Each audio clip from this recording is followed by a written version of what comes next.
In this section, we're going to look at flow versus anti-flow and why that happens and what the impacts of that are.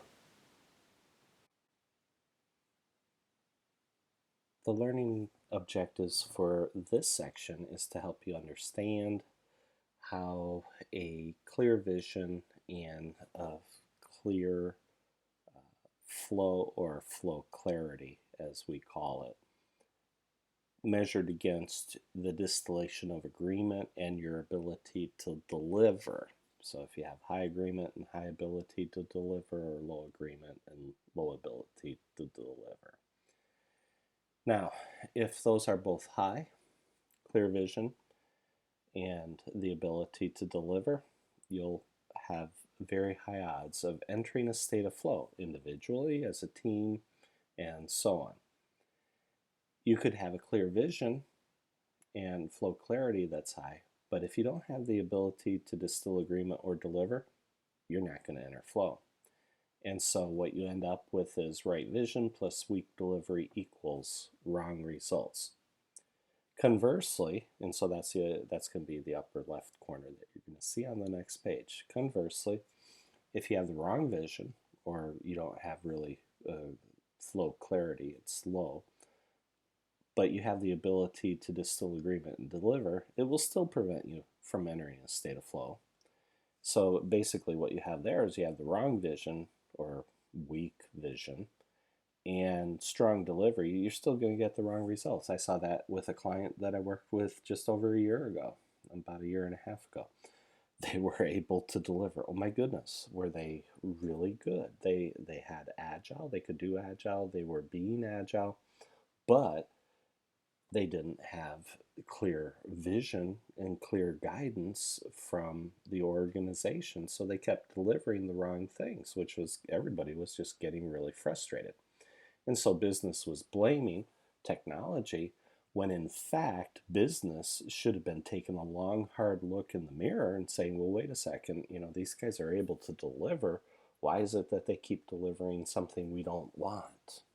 Okay. Well, if you're getting something you don't want, that means that you probably didn't do a very good job of describing what it is that you want. So, and in the worst case, you have the wrong vision, no clarity for flow, you have no agreement, and you have no ability to deliver. That's basically gridlock, and we call that anti-flow. And we have two axes here. On the left side, you've got vision clarity and flow clarity. And down at the bottom, we've got distillation and delivery. And are you good at distilling? And are you good at delivering? And for the vision, are you good at having a vision? Is it highly clear? And is your flow highly clear? And so this is what it's going to look like on the next slide.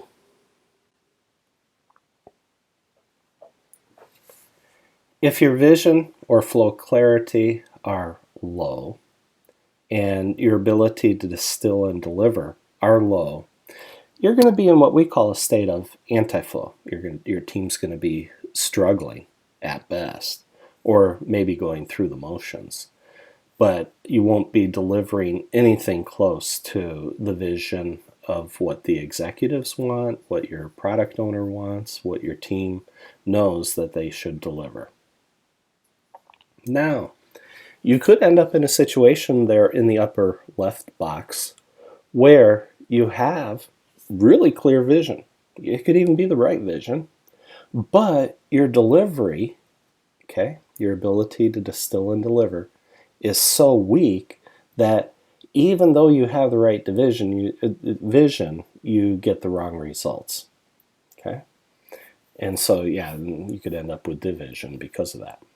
And so oftentimes I feel like that could be, well, it could be either both traditional or agile, since they both fail.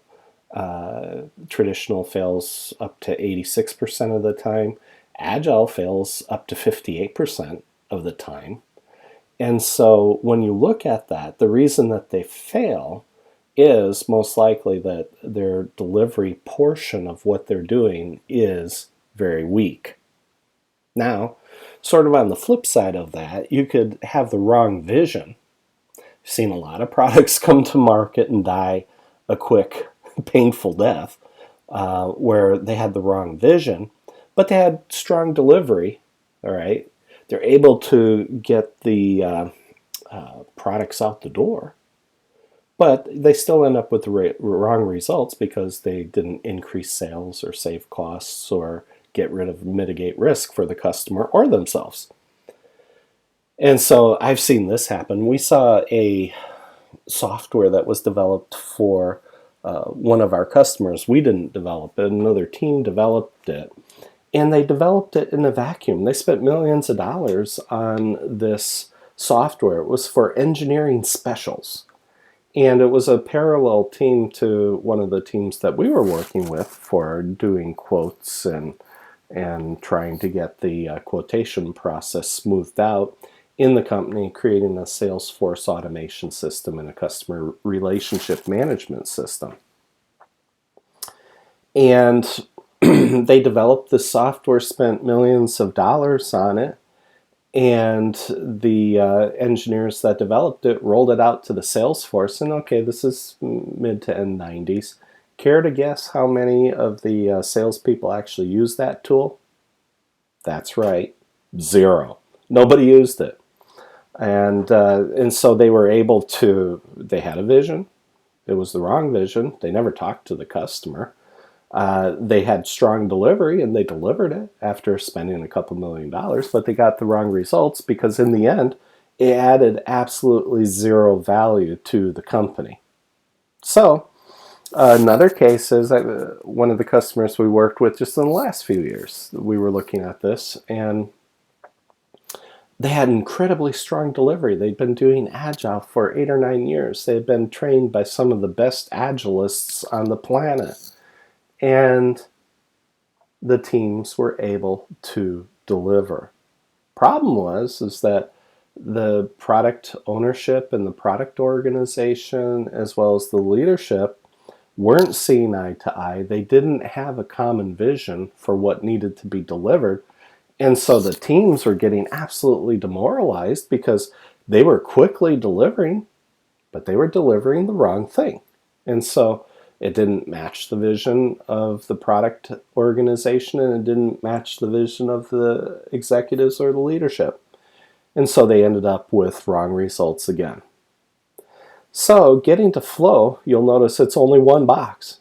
You have to have a clear vision first. It has to be consistently communicated.